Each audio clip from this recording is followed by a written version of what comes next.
It's Friday night, everybody. You know what that means. It's Friday night. Let's have some fun. Let's get together and play a ton. I'm Matt. And I'm Jon. And we're Friday Night Games. It's so awkward all the time. we didn't say anything this time. So we are two board game enthusiasts who are both asymmetrically designed to podcast. Matt with the laugh track and Jon with the words. As I don't say anything right there. But hey, why not? On today's show, we're going to have another stereotypical podcast about everyone's favorite game, Root by Letter Games. And today we have a special guest. We're joined by Megan and Tristan of the Girl Meets Nerd podcast. We will discuss their podcast, talk about the game Root, discuss what a game needs to appeal to the non-advanced board gamer, what they're excited to play next, and maybe we'll talk about Canada somewhere in there since we're all Canadian. So Megan and Tristan, big welcome to our show. Whoop, whoop, whoop. Thank you so much. Hi, everyone. Hello. What a warm welcome. A true Canadian welcome. Eh? Should we let us talk in like Canadian stereotypes, eh? You hosers? Megan and Tristan, you have a newer podcast called Girl Meets Nerd. When did that come out exactly? The Girl Meets Nerd podcast started I guess it was about May. I always say that I started this podcast kind of as a fever dream because I legitimately was napping one time and I woke up and I was like, I need to make this podcast. So Tristan is a huge nerd and I was not a nerd and we decided to make a podcast about it. Nice. Very cool, very cool. So just before we get into everything, where can people find you? Sites, platforms, social media? Yeah, absolutely. So we just launched a brand new website actually, girlmeetsnerd.com. And we also are on Twitter at Girl Meets Nerd and on Instagram at Girl Meets Nerd Podcast. As well, we are on Spotify, Apple Music, iTunes, Google Podcasts, and I'm sure more places in the future. Nice. So what is the basic premise of your show? The basic premise kind of follows our journey together getting into board games and other nerdy things. Like Megan said, when we met, I was far more nerdy than she was. And I kind of discovered that that was something that I would be able to share. So I was slowly introducing Megan into different TV shows, board games, video games, Dungeons and Dragons. And it was a slow process. And I was learning that there were so many more things than I initially thought that somebody could love about all of the things that I loved. So the premise of the podcast was to share those things to people who see this sort of like these nerd hobbies as having a really big barrier to entry. Yeah. And what are some good games to play to get into it? What are some TV shows to get into if you want to watch fantasy shows? Or how can you start playing Dungeons and Dragons? Basically to try and make the nerd world a little less scary. Because for me, I had Tristan to guide me into it and I realized how cool it was. But most people don't have that. I was going to say, the same thing with me, right? Like my wife and I, we, when we started dating, we would buy board games to play with each other. But like our board games, not saying that they're bad games, but consist of like Monopoly, Scrabble, Jenga, like all those classic like entry-level board games, I guess you can say. And it never really spawned much from that until we moved back to Windsor, and I ended up just going out one night with Matt and some friends for a friend's birthday, and he's like, yeah, we did this like board game night every Friday and then I think the first one I went to, we played Dead of Winter, and I was like, oh man, like board games are way better than what I thought they were. So then I slowly introduced some new games to my wife, and she's really into like other board games now too, so it's pretty cool. Yeah, my wife doesn't like anything nerdy. I don't think. She likes cooking and the 1910s, I think. That's where she wants to be. Oh my gosh. 1910s. I literally forced her to watch Star Wars, I think like 2 years ago, and she hated it. She's just like, why are you like, I don't know if, I think I didn't listen to your Star Wars podcast, but did you like it, Megan? Yes, I did. But I watched it when I was a kid and I hated it. So I really had to revisit it with a strong lens of like openness. You're an amazing significant other, because my wife, she was watching it the whole time and was just like, why is this acting so bad? Oh, I definitely said that. Okay. I definitely in our podcast was like, Here's a drinking game. Every time the acting is bad and Anakin looks like he's constipated, take a shot. My wife was literally like, the only character in here worthwhile is Yoda. She's like, I love Yoda. I don't like anyone else. So she's like, they're all stereotypes. Like, this is hilarious. Was there anything you guys were doing together or separately before you guys started the podcast? I did notice a cooking blog. Just gonna point that out there. Yes. Yeah. So I used to run, and I guess I still have it, a cooking blog because I love to cook. I cook everything under the sun. But it was called The Whisking Witch, and that's because Tristan always calls me a witch in the kitchen. But after a while, I started to find it difficult to be inspired to write recipes because I really didn't like the process of trying to, this is going to sound so pretentious, but like trying to put my creativity into a recipe. Like it just didn't feel as rewarding or fun. So I ended up kind of letting it go because I wasn't enjoying it anymore, which is why I love this podcast, because I have so much fun talking to everybody about all the fun nerdy things that I love. That's a problem about being like having that creative field, right? Like for me, if something's not like 100% the vision that I had in my brain when I put it out, it's like complete garbage to me.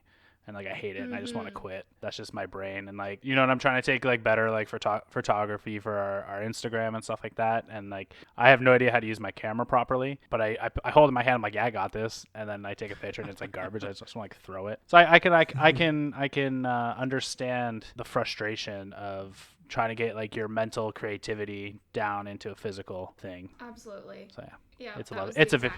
Yeah, it's a love-hate relationship in my brain with that kind of stuff. So, and I'm like a complete artist. Like I've graphic design background, music background, like everything. So I'm very critical of myself when it comes to stuff I produce, I guess. Cool. Well, I have opinions, but I'm not gonna like.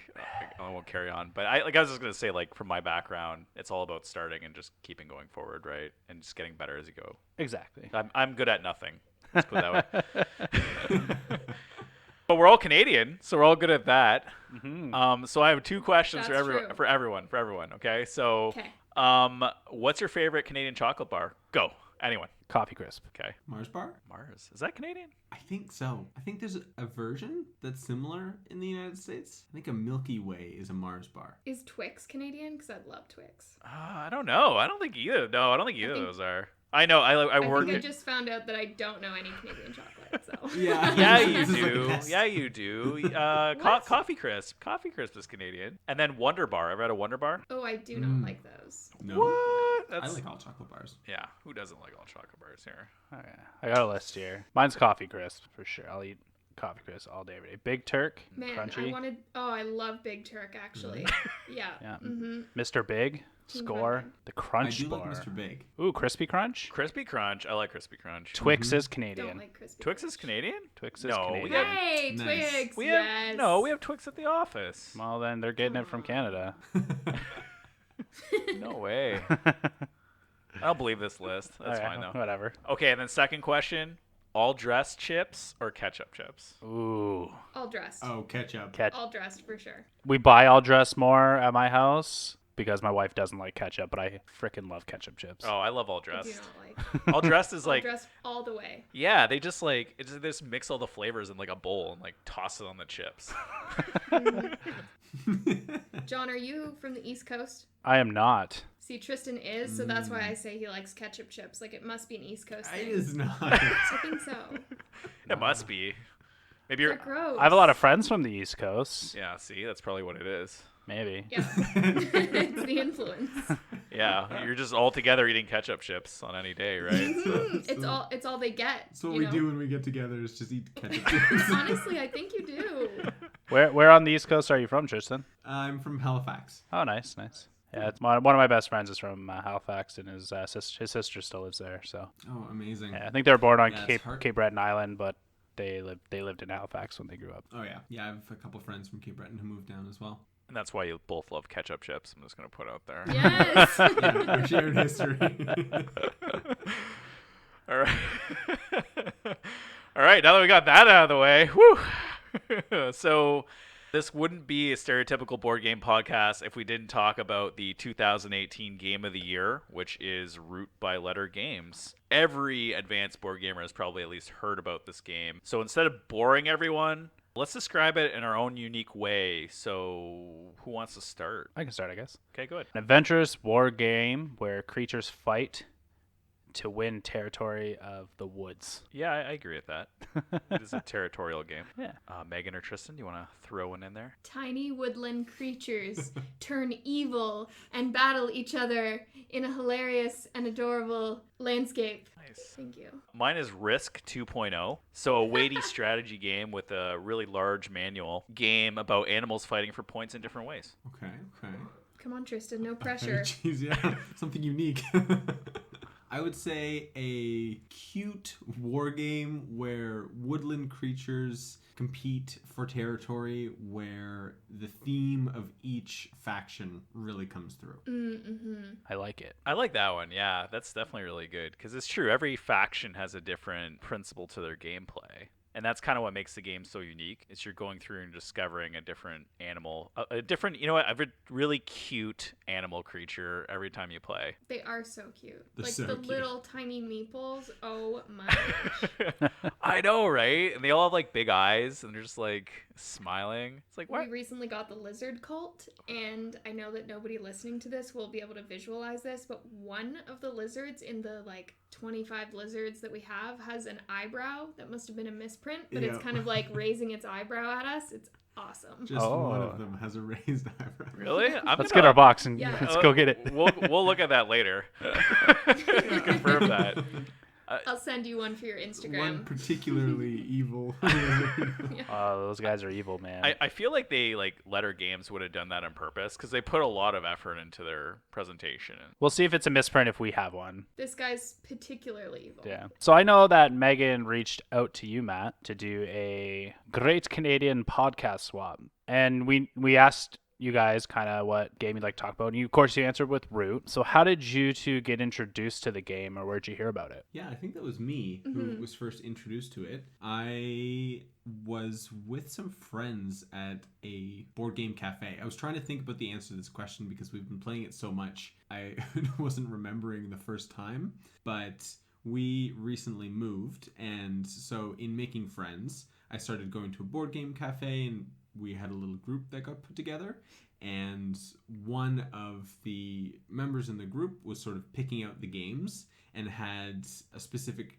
list of games that he wanted to play, and Root was on that list. And it took 5 seconds of looking at the game and reading through the rule book for me to become completely hooked. That being said, Tristan loves a big rule book, so... Okay.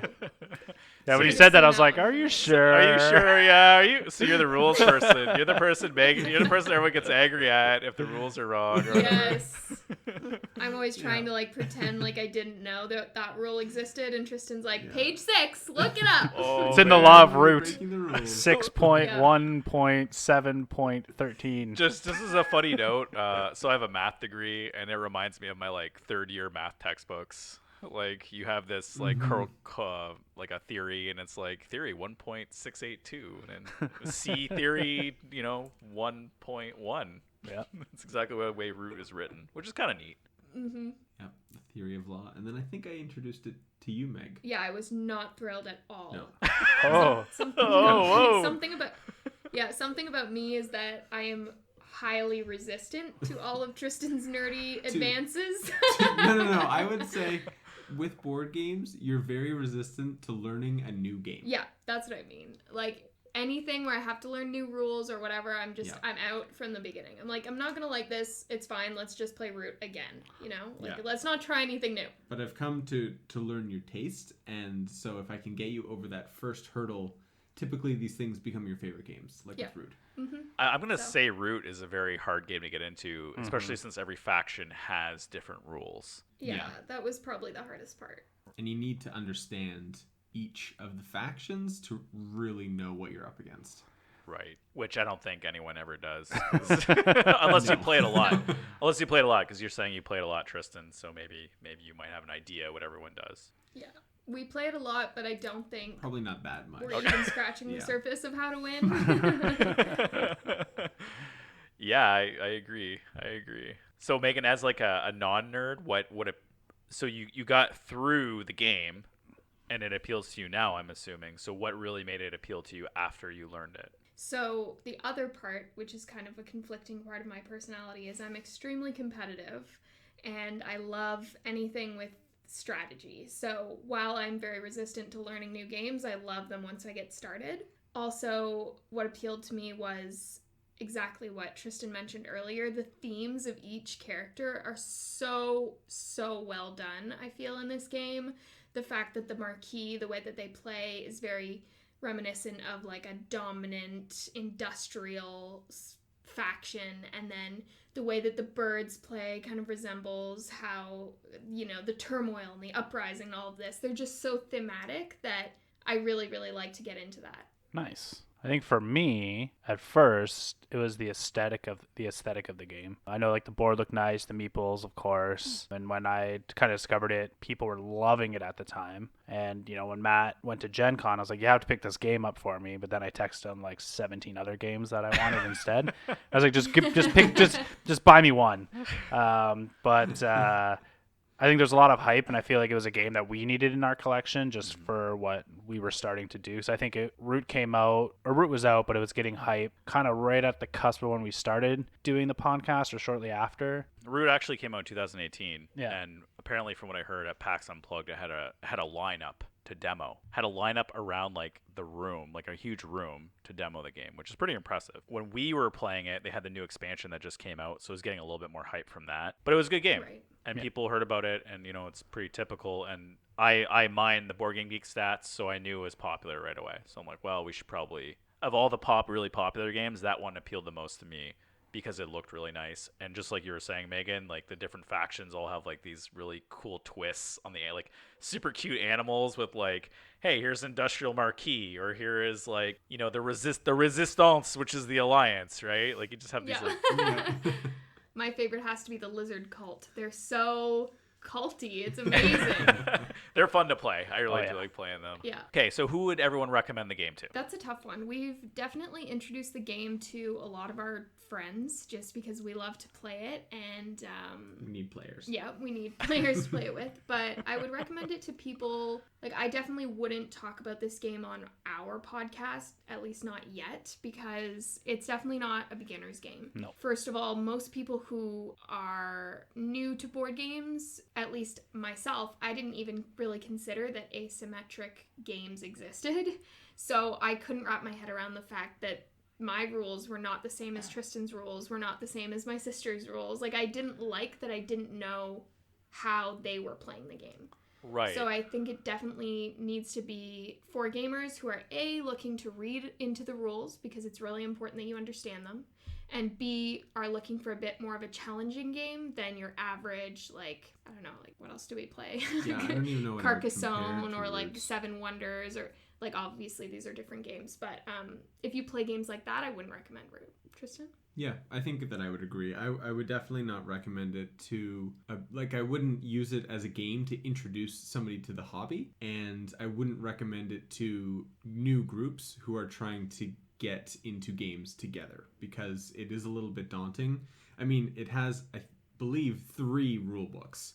The super rule book, the learn to play rule book, and then the, like, middle ground rule book. Mm-hmm. So I think I would recommend it to groups who like war games, who would be invested in just the quality of the pieces and the art that goes along with them. For my friends who really love when themes come through in the games, that's something that I really love, like the flavor text on cards and just what is the theme of the game. That's really strong in Root. And the asymmetrical piece is also a big one. If you, like, I wouldn't recommend it to somebody who really likes perfect balance in a game, because it's definitely not perfectly balanced. All of the factions have mechanisms to balance each other out, but it can be a little bit swingy.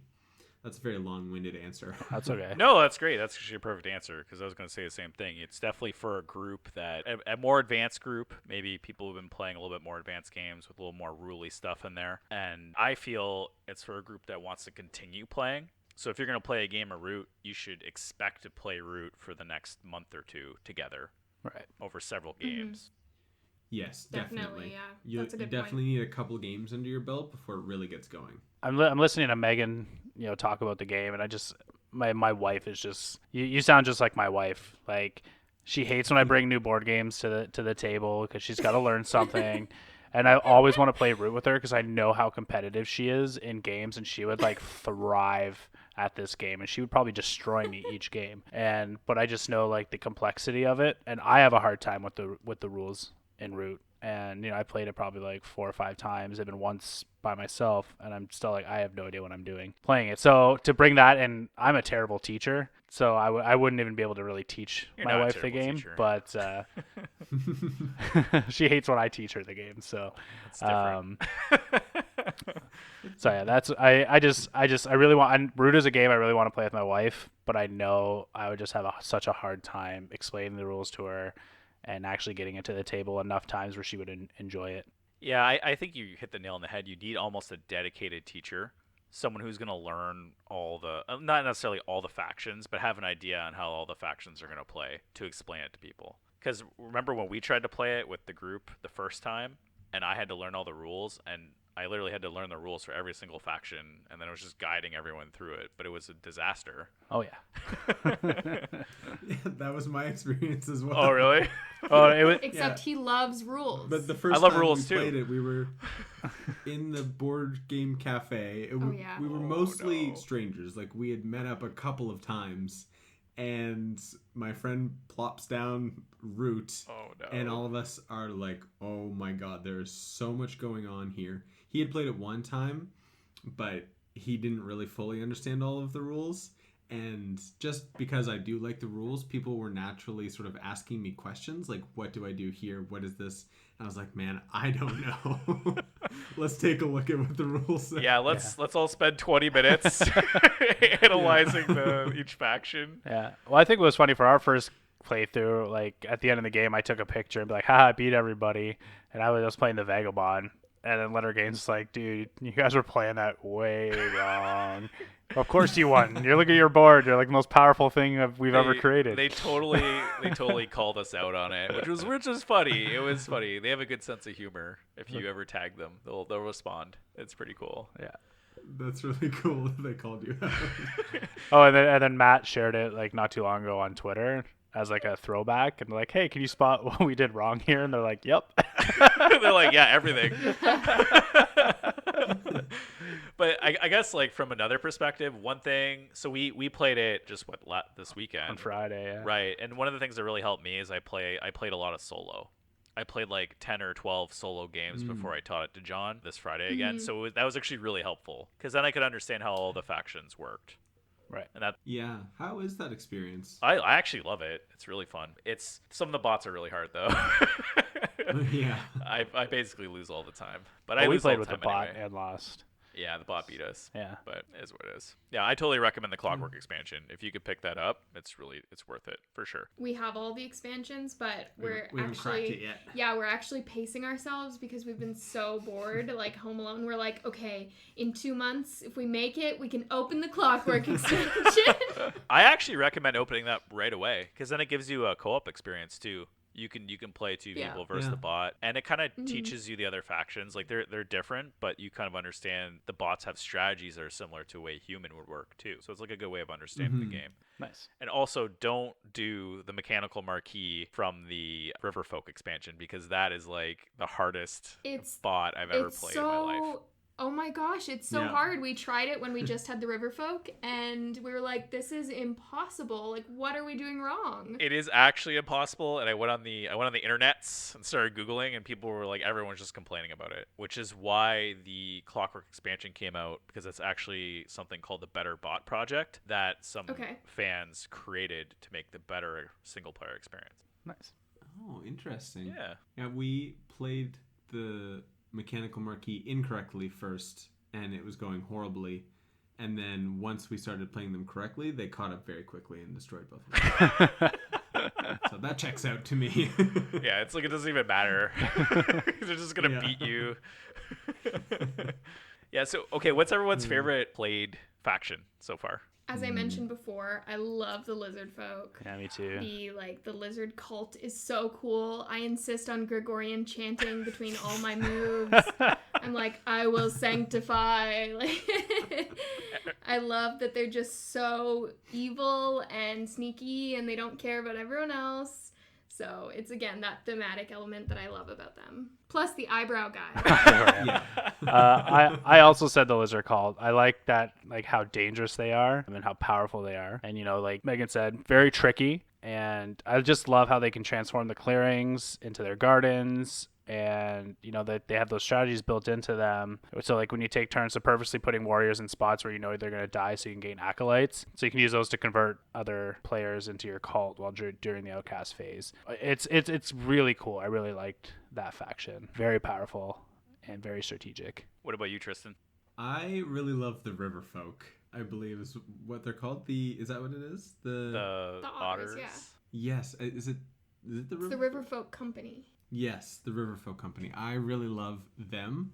I really love just the concept of having an open market during the game and being able to adjust the prices and have temptation for everybody. So everybody can buy the cards and they either have to all not buy the cards together and just decide not to engage in this temptation. But more often than not, one player will start to buy from me and they will start to go out of control with power, and then everybody else has to as well. And it just creates that interesting dynamic that I really love. And I love running the river. That was something that happened in one of our more recent games. I was playing as the river folk and was pretty passive. People were just buying the soldiers, buying the cards, but I think you, Meg, played a dominance card, and 3 of the points that you held were on the river. And I spent my turn just moving up and down the river and knocking you completely out. Yeah, it was brutal. Again, that theme came out. I was like, yes, I run the markets and I run the river. Yeah, that's super cool. That's actually the only faction I haven't played. So it's cool to hear that you say it's the best. They're awesome. And I think they work well with the lizard folk too, if I'm not mistaken. Yeah. If you like play it right, they help each other out. Really? And I think like otters you can like put in place of the lizard folk or something like that. I was reading up on it a little bit. I don't know exactly how it all works. Yeah, I found that the factions that benefit from having specific cards in their hand pair really well with the otters because you can then buy the cards that you need instead of just drawing them. And I don't think that we have played where you were buying mercenaries from me for any purpose. No, just because But I we can only imagine really that played would be strong. 2. Yeah. Mm-hmm. Yeah, I could see that being pretty strong too. That sounds really cool. Yeah. I gotta give that a try, but it's hard. It's hard because I have to learn it, and you can't really learn it with a single player. Yeah. Yeah, and especially the river folk. Especially them, yeah. It's tough to play with mechanical. At least that's what my opinion is, because you need somebody who wants to buy your cards and blah blah blah. Yeah. You need a human to interact with. Yeah, it is cool though. The Better Bot project they're supposed to be releasing rules for that soon. Hopefully, yeah, cool. look out for that. So that should be really neat. I guess mine would be, I have 2. So I play with the moles and the newest expansion, the underground one, and they're really cool because I'm dying to try those. Oh, they are so cool because they can tunnel into like anyone's base basically, and then they could start a fight. So you're like this like surprise attack, and you make a ton of warriors too. So you could basically build a big army and then surprise, mole into someone's base and just start taking them out. That's amazing. So I had a lot of fun playing them. And then the other one, I don't know if you played it, but it was the Vagabond. I actually played it right. Yes. And it's a lot of fun because you're kind of just your own entity and you're going around playing both sides of every faction and stealing their items and getting better, and then you can actually get really good in combat and take out everybody too. A lot of fun playing them. Did anyone try Vagabond on your side? Yeah, we both have. I haven't. Oh, you haven't? It's the only one I haven't played. I love Vagabond also. Yeah. Tristan, if I won as the Vagabond. If we were close by, I'd be like, I'm coming over. I'm teaching you Vagabond. You're I know, teaching me right? Riverfolk. But that'll be like a 4-hour drive. So. Yeah. To Windsor, is it 4? Where do you 2 live? Waterloo? We're in Waterloo. It's 3 hours. That's not too bad. 3-ish. It's not so bad. It's Ontario. You can drive 4 hours and stay in Toronto. That's true. That's true. That's very true. It once took me 3.5 hours to drive from Pickering to the Toronto airport. I know, right? It's insane. I grew up in Mississauga, and I just didn't know that you could go so far in an hour outside the GTA. Yeah, I feel like once you hit Mississauga in the GTA, you're going like 10 kilometers per hour. Yeah. Which Oh, yeah. is like 3 miles per hour for those who don't really know what I'm talking about. Moving into the GTA from Halifax was an experience for sure. I never knew the meaning of traffic until I started living around Toronto. Oh, I hate it. Yeah. I hate it. There's like no traffic on the East Coast. My wife and I drove the Cabot Trail and saw maybe 2 cars the entire time. Yep. And I'm just like, where is everybody? That's all of them. Yep. What is the appeal of Root to, say, a non-advanced board gamer? What does everyone think? I think the appeal, at least the appeal that I used when I was introducing it to Megan, was the art and the pieces in the game, like the quality of the pieces, but also the design of them and the asymmetrical aspect of the game and the potential that was there.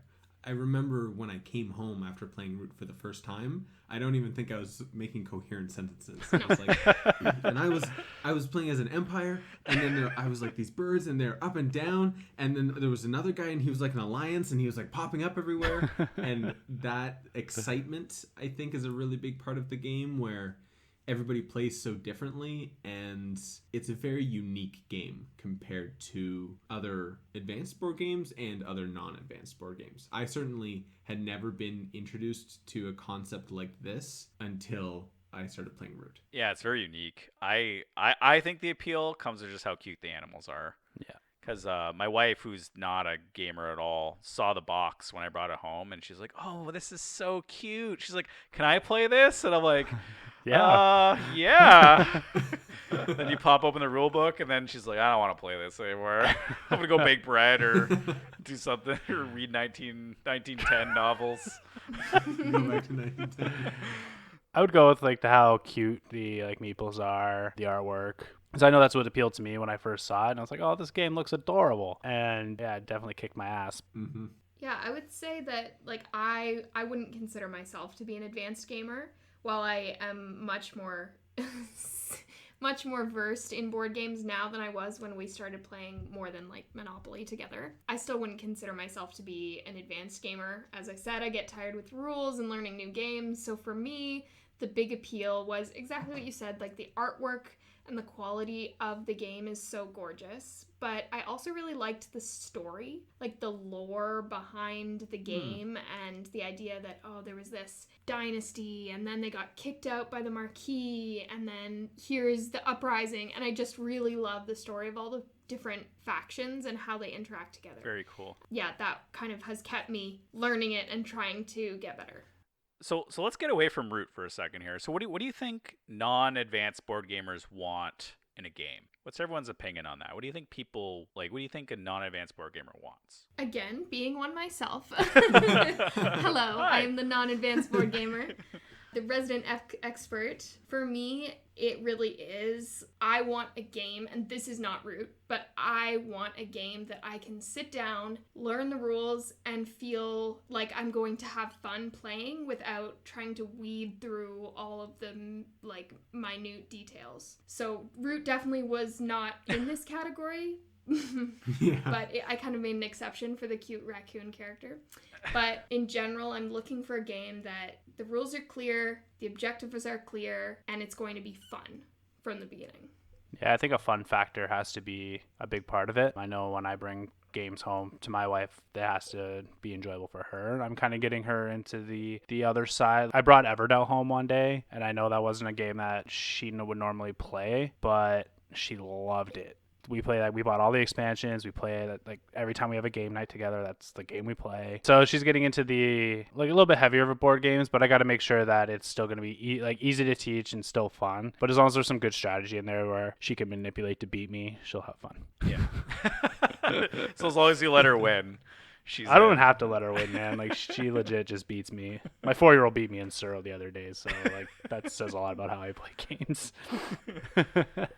I was going to say my wife, whenever I introduce her to a game, she wants to get into the game right away. She doesn't want to have to read rules or set up. We played, I don't know if you ever heard of Pret-a-Porter, but it's a very advanced economical game about the fashion industry. So she like loved the art. She loved everything about it. I'm like, oh, sweet. So we'll play it. Well, then 2 hours go by, me setting up the game and reading all the rules. And she's like, I don't want to play this anymore.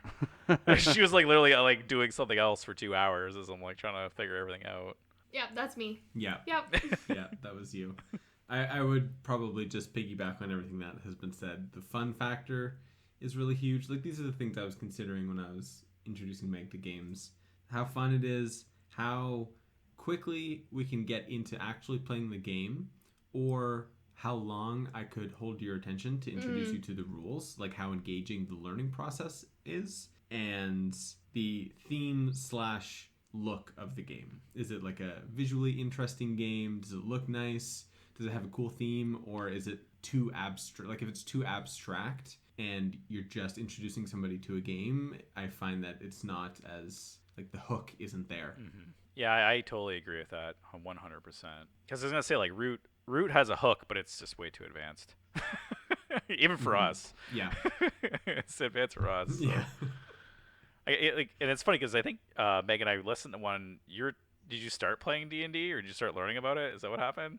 Yeah, I started playing D&D probably 2 years ago now, but I didn't even really know what it was besides the name until I met Tristan, and then I started playing and trying to learn the rules at the same time, and it was tough. Let's put it that way. But you were very engaged with the role-playing aspect. Yeah. Okay. So we were able to, like, I was interested in the rules and developing the game and DMing, and the role-playing hook was big enough for you to start to learn the rules, or at least follow along what I was saying. Because I'm going to say, like, D&D is probably the most advanced board game anyone will ever play, right? It's like the board game of all board games. Like, take everything that's so hard to learn, throw it into a book, make everyone learn it, right? Shake it all up. Shake it. Yeah. Which is also cool because there's also a Root D&D that came out very recently. Yeah. Oh my gosh, I was trying to get my hands on one of those copies. Oh, really? I got one from the. I did not succeed. Yeah, I got one from the free RPG day. It has I looked into that, but nobody near us was having anything. Oh. So. all right. I'll see. I'll scan it and then I can send it to you guys. There you go. It's a Oh yeah. my gosh, I would love Be that. amazing. Yeah, it's only like 10 pages or something, so it's not huge. Oh, really? That's Yeah, really it's small. one campaign. Oh, Yeah. okay. Gotcha. I would love to play the little vagabond. Yeah, I'll scan it and send it over to you guys. No problem. It's nice of you. That's so I'm nice. Canadian. Hey. So, okay, we just talked a lot about Root. Is there anything that is on your radar that either of you are really excited about next? Yeah, I, on Sunday, dipped my toes into Twilight Imperium Ooh. for the first time. Nice. Whoa. With- Wait, was Megan in this one? No. Tristan spent like 2 days watching videos about the rules, and I was Trying like, to- no. I'm pretty sure there's 2 days No. worth of rules. Yeah, there is. Yeah, we have 2 friends who are really, really into board games. And one of them had started playing... They played one game of Twilight Imperium with a couple of other of his friends. And I was interested in meeting those friends, so he was like, perfect. We want to play Twilight Imperium. We need this number of people. And it's this particular group. So we started on Sunday, and I watched a couple of YouTube videos, and I was like, wow, I have no idea what's going on. But it was really, really fun. By the time I knew what I was doing, I don't think that I was playing the game. I think I was just sort of enacting the rules. And, like, you know what I Yeah. mean? Like, moving forward, I wasn't making any strategic decisions. I was just doing what I could. Mm-hmm. But super, super fun. And we only played 2 hours. And I think we played 2 rounds. So, Wow. or maybe even 4 hours. And we played 2 rounds. Wow, are you hyped because there's an expansion coming out too, which is just as big as the main game? I did not even know there is an expansion. Oh, coming really? out. Yeah, it's coming out. I don't know if it's coming out No. this before Christmas or after Christmas, but yeah, there's an expansion coming out for it, so that's crazy. It's awesome. I really like it, Yeah. but it is a beast. I don't think that game's ever gonna get to our table. I don't think so either. It's because it's gonna. Well, I mean, if it ever does, it's gonna be just like what Tristan's saying. It's gonna be like a whole day. What about you, Megan? I am really excited about a game that same friends introduced Tristan and I to, but however, knowing that I didn't want to play Twilight Imperium, we played Spirit Island, Oh, that's a good one. which I really enjoyed, and I haven't been able to play it since because, social distancing and everything. So I really want my own copy. I thought it was really cool themes, like anti-colonialism and all of that. So fun. But the other game that this is more intriguing to me, is I have been looking forward to getting my hands on a copy of Fort, Oh, which is Letter Games' kind of kid-friendly game that came out recently. Yeah, we were just playing that and before. I just think it looks so fun, and I want to try we were it. literally just playing that like right before we got on this call. Yeah, we're actually, Matt and I are starting up a Twitch channel to live stream some games, and that's gonna be the first game that we play. Well, Oh, awesome. let us know when it is, because Yeah, I have let's been check that out. dying to play It's it. awesome. And our friendly local game store doesn't have it yet, but fingers crossed. You could actually order it right from Letter Games, and in Canada, shipping is only like $10 extra or something. So there you go, fun fact. There you go. That's pretty good and unusual for Canadian shipping. Yeah, I know. seriously. It's crazy. But yeah, no, that's actually a really good game. Have you ever played Deck Builders? Have either of you played Deck Builders before? Only a couple. Yeah, was I very early don't know on. enough about games to even give you one. I forget what the one we played was, but it was a very long time ago. Dominion, maybe? Now. I think it was a Dominion-like game. Okay. It wasn't Dominion. It wasn't Dominion, but it was. I remember the person teaching it to us said, "This is like Dominion," and I said, "I've never played Dominion." What am I playing? What did I sign up for? Tristan, are we on a board game podcast and we don't even know any board games? No, that's okay. We know a lot about specific games. That's okay. No, like deck builders are awesome, and it's one of our favorite genres to play. Mm-hmm. And honestly, like Fort is a very different take on a deck builder. Like it has very different mechanics, which makes it unique and really fun. And it's not overly complicated either, which makes it very accessible to a lot of different people. And Right. that's why we like it. And so, like, I actually think Dominion's harder than playing Fort. I agree. Yeah, I can't wait to hear your opinion on it because it's a very, very good game. Yeah, I'm excited. Yeah, we should check Believe the hype. Okay, good. Because, okay, this is a hot take, but there's been some games that I've seen a lot of hype about that I have been told aren't as hype as the hype. So Okay, like what? like, Like what? I don't know. like Wingspan? Yeah, you know what? I actually think Tapestry is better. But I have a very unpopular opinion about that because Wingspan would appeal to a lot more people. Tapestry is more Yeah. it's more strategy based, so like every tile has a different rule, whereas in Wingspan you're collecting birds, but generally everything is the same. All right. Yeah, that's what we were kind of told as well, that if we liked Root, maybe this was not for us. Yeah. Yeah, I mean, I think Wingspan got a lot of hate because it won like so many awards last year. It won everything. It won It kinda just best swept. podcast. It won best It's like an card ongoing game. joke for us, but it just sort of like won I mean, everything. you can't argue with the Cadbury eggs. Oh yeah, that's the I best mean- part. Yeah. They look so tasty. It's the game's good and we enjoy good. playing it, but I can see like why people don't enjoy it. I don't see why it won all the awards it did last year's Spiels, but I see why because it's a Stonemaier game, so right away Stonemeier's the Nintendo of board games, so they're gonna put top quality Yes. things into it. So all the pieces are really nice, as you saw, like you said, the Cadbury eggs. They're amazing ceramic eggs. They're awesome. They have like a bird feeder, which is like a full wooden. It's like a dice. It's like a dice tower. You throw dice in it and roll it, and you roll dice through this tower. But it's really beautiful. It looks like a bird feeder. All the pieces are top quality. The game. So I actually introduced that game to a couple non-advanced gamers, and they really liked it. But their one complaint is that the rule book is really complicated. And the thing is, Huh. the game isn't really that complicated, right? Like I've explained it to you, John, and you got it really quickly, right? Yes. But imagine reading the rule book where it's just like there's like rule upon rule, and they're doing it to clarify everything, but it's Yeah. just like it's so complicated. Like it doesn't need to be that Yeah. complicated. The rulebook for Seven Wonders is like that. Oh my! So on a funny note, you know how you sent us your podcast notes?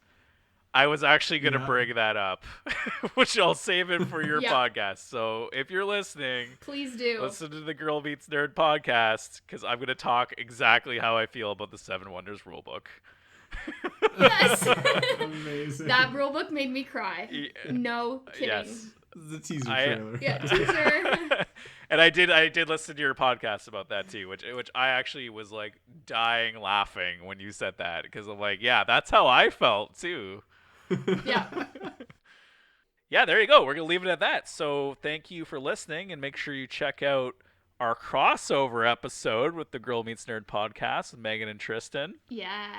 So you can find that on Yes, so you can find the Girl Meets Nerd podcast at girlmeetsnerd.com, on Spotify, iTunes, Google Podcasts, or Apple Music. You can also find us on Twitter and Instagram at Girl Meets Nerd. All right. Thanks again, Megan and Tristan, for joining us on our podcast. And thank you all for listening. If you like what you hear, don't forget to leave us a review on Apple Podcasts or hit that follow button on your favorite streaming platform. Is there a game you'd like us to check out or talk about? Or have you created a game that you want us to preview? Let us know by emailing us at info@fridaynight.games. Don't forget to check us out on our social medias, Instagram at FridayNightGames_official, and Twitter at FridayNightGMS, and on our website, FridayNight.games. And don't forget to check out next Friday for our next episode of Friday Night Games. And remember, it's Friday night, and let's have some fun.